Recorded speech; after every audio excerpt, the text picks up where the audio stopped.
ಶವಾಗಾರದಿಂದ ಆಂಬ್ಯುಲೆನ್ಸ್ನಲ್ಲಿ ಮೃತದೇಹವನ್ನು ಸ್ಥಳಾಂತರಿಸಲಾಗ್ತಾ ಇದೆ. ಟೆನ್ನಿಸ್ ಕೋರ್ಟ್ಗೆ ಓಂ ಪ್ರಕಾಶ್ ಅವರ ಮೃತದೇಹ ಆಗಮಿಸಿದೆ.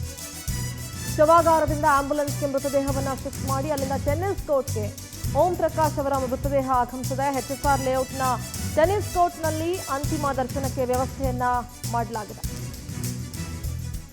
ಟೆನ್ನಿಸ್ ಕೋರ್ಟ್ನಲ್ಲಿ ಕುಟುಂಬಸ್ಥರು ಹಾಗೂ ವಿಐಪಿಗಳಿಗೆ ಅಂತಿಮ ದರ್ಶನದ ವ್ಯವಸ್ಥೆಯನ್ನ ಮಾಡಲಾಗಿದೆ. 3 ಗಂಟೆವರೆಗೂ ಕೂಡ ಓಂ ಪ್ರಕಾಶ್ ಅಂತಿಮ ದರ್ಶನಕ್ಕೆ ವ್ಯವಸ್ಥೆ ಮಾಡಲಾಗಿದೆ. ಮಧ್ಯಾಹ್ನ 3 ಗಂಟೆಗೆ ಚಿತಾಗಾರದಲ್ಲಿ ಅಂತ್ಯ ಸಂಸ್ಕಾರ ನೆರವೇರುತ್ತೆ. ವಿಲ್ಸನ್ ಗಾರ್ಡನ್ನ ವಿದ್ಯುತ್ ಚಿತಾಗಾರದಲ್ಲಿ ಅಂತ್ಯ ಸಂಸ್ಕಾರವನ್ನ ನೆರವೇರಿಸಲಾಗುತ್ತೆ. ಮೃತದೇಹದ ದೃಶ್ಯಾವಳಿಗಳನ್ನು ಗಮನಿಸ್ತಾ ಇದ್ದೀರಿ. ಶವಾಗಾರದಿಂದ ಆಂಬ್ಯುಲೆನ್ಸ್ನಲ್ಲಿ ಮೃತದೇಹವನ್ನು ಸ್ಥಳಾಂತರಿಸಲಾಯಿತು. ಎಚ್ಎಸ್ಆರ್ ಲೇಔಟ್ನ ಟೆನ್ನಿಸ್ ಕೋರ್ಟ್ನಲ್ಲಿ ಅಂತಿಮ ದರ್ಶನದ ವ್ಯವಸ್ಥೆಯನ್ನ ಕೂಡ ಮಾಡಲಾಗುತ್ತೆ. ನಿವೃತ್ತ ಡಿಜಿಐಜಿಪಿ ಓಂ ಪ್ರಕಾಶ್ ಅವರ ಹತ್ಯೆ ಆಗಿತ್ತು, ಭೀಕರ ಹತ್ಯೆ ಆಗಿತ್ತು. ಇವತ್ತು ಮಧ್ಯಾಹ್ನ 3 ಗಂಟೆವರೆಗೂ ಕೂಡ ಓಂ ಪ್ರಕಾಶ್ ಅವರ ಅಂತಿಮ ದರ್ಶನಕ್ಕೆ ವ್ಯವಸ್ಥೆಯನ್ನ ಮಾಡಲಾಗಿದೆ. 3 ಗಂಟೆಯ ನಂತರ ವಿಲ್ಸನ್ ಗಾರ್ಡನ್ನ ವಿದ್ಯುತ್ ಚಿತಾಗಾರದಲ್ಲಿ ಅಂತ್ಯ ಸಂಸ್ಕಾರಕ್ಕೆ ವ್ಯವಸ್ಥೆಯನ್ನ ಮಾಡಿಕೊಳ್ಳಲಾಗಿದೆ.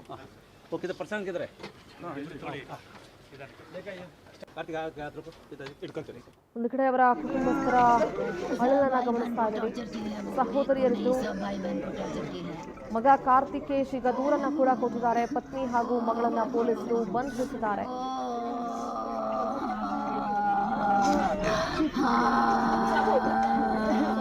कितना टॉर्चर करती है, सबको टॉर्चर किया है,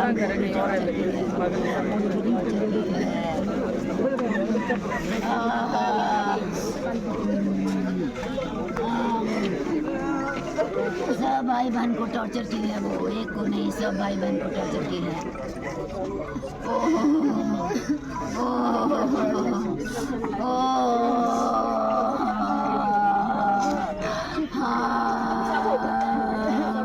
कितना टॉर्चर करती है.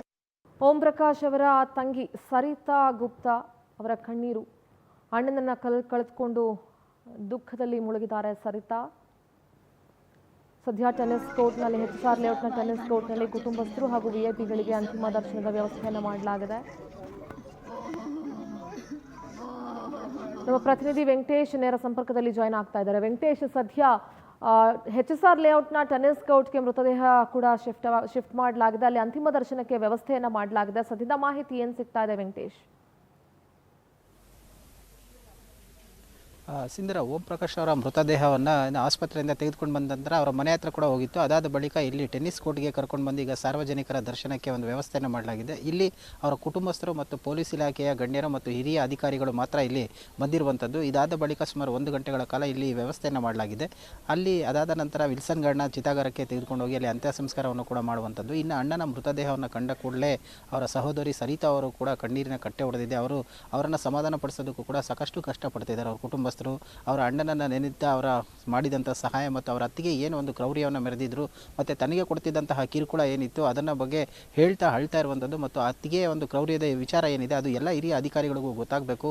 ಈ ವಿಚಾರಗಳನ್ನು ಮುಂದೆ ಅವರು ಯಾರು ಈ ರೀತಿ ಮಾಡಬಾರ್ದು. ಯಾಕಂತೇಳಿದ್ರೆ ಅಷ್ಟರ ಮಟ್ಟಿಗೆ ಅವರು ಹಿಂಸೆಯನ್ನು ಕೊಡ್ತಿದ್ರು. ಪ್ರತಿ ಬಾರಿ ಕರೆ ಮಾಡಿದಂಥ ಸಂದರ್ಭದಲ್ಲೂ ಕೂಡ ನನಗೆ ಈ ರೀತಿಯಾಗಿ ಹೇಳ್ತಿದ್ರು ಅಂತ ಹೇಳಿ ಅವರು ಕಣ್ಣೀರನ್ನು ಅಳ್ತಾ ಇರುವಂಥದ್ದು. ಅವ್ರನ್ನ ಸಮಾಧಾನ ಮಾಡುವಂಥ ಕೆಲಸವನ್ನು ಅವರು ಮಾಡ್ತಿದ್ದಾರೆ. ಆದರೂ ಕೂಡ ಅವರು ಕಂಟ್ರೋಲ್ ಆಗ್ತಾ ಇಲ್ಲ.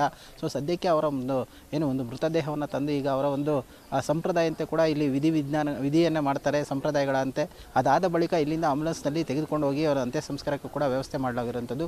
ಇಲ್ಲಿ ಹಿರಿಯ ಪೊಲೀಸ್ ಅಧಿಕಾರಿಗಳು ಸೇರಿದಂತೆ ಅವರ ಕುಟುಂಬಸ್ಥರು ಮತ್ತು ಆಪ್ತ ವಲಯದಲ್ಲಿ ಇದ್ದಂಥವ್ರು ಮಾತ್ರ ಇಲ್ಲಿ ಒಂದು ದರ್ಶನವನ್ನು ಪಡಿತಾ ಇರುವಂಥದ್ದು. ಸಿಂಧೂರ, ಓಕೆ, ಥ್ಯಾಂಕ್ ಯು ವೆಂಕಟೇಶ್ ನಿಮ್ಮೆಲ್ಲ ಮಾಹಿತಿಗಾಗಿ.